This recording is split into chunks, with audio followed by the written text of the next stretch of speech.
Hi అండి. దీని ముందు వీడియోలో వచ్చేసి మా పిల్లలు బయటికి వెళ్ళిపోయిన తర్వాత నేను బెండకాయలు కట్ చేస్తున్నానని చెప్పాను కదా. ఇలా 1 బై 1 కట్ చేస్తూ కూర్చుంటే గంట సేపు పట్టిద్దని ఇలా ఒకదాని మీద ఒకటి పెట్టేసేసి ఇంకా బెండకాయలన్నీ కట్ చేస్తున్నాను. ఇలా కనుక కట్ చేసామంటే 1/2 kg అయినా సరే జస్ట్ 5 minutesలో కట్ చేసేయచ్చు. ఇంకా తర్వాత బెండకాయలు అయితే తాలింపు పెట్టేశాను. అలాగే టమాటా పప్పు కూడా చేసేసానండి. ఇంకా దాన్ని తాలింపు పెట్టాలి. ఇంకా బెండకాయ కూడా ఫ్రై అయిపోవచ్చింది. ఇంకా అలాగే రైస్ కూడా అయిపోయింది. మా పిల్లలు ఎక్కడికో వెళ్ళారన్నాను కదా, ఈ ఫొటోస్ చూసి గెస్ చేయండి. ఇంక వాళ్ళైతే రిటర్న్ అయితే వచ్చేసారు. ఇంకా పిల్లలు బయటకు వెళ్ళారంటే వస్తూ ఒట్టి చేతులతో రారు కదా, బొమ్మలు కొనుక్కొచ్చుకున్నారనమాట. 3 ఇంకా వాటిని ఓపెన్ చేసి వాటితో ఆడితే కానీ వాళ్ళకి నిద్ర పట్టదు. ఇంకా నేనైతే ఇందాకే పప్పు అయితే కంప్లీట్ అయిపోయింది అన్నాను కదా, దాన్ని అయితే తాలింపు పెట్టేస్తున్నాను.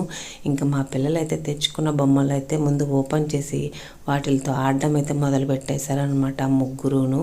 ఇంకా ఈ వీడియో నచ్చితే లైక్ చేయండి, ఛానల్ సబ్స్క్రైబ్ చేయండి. Bye bye. Thanks for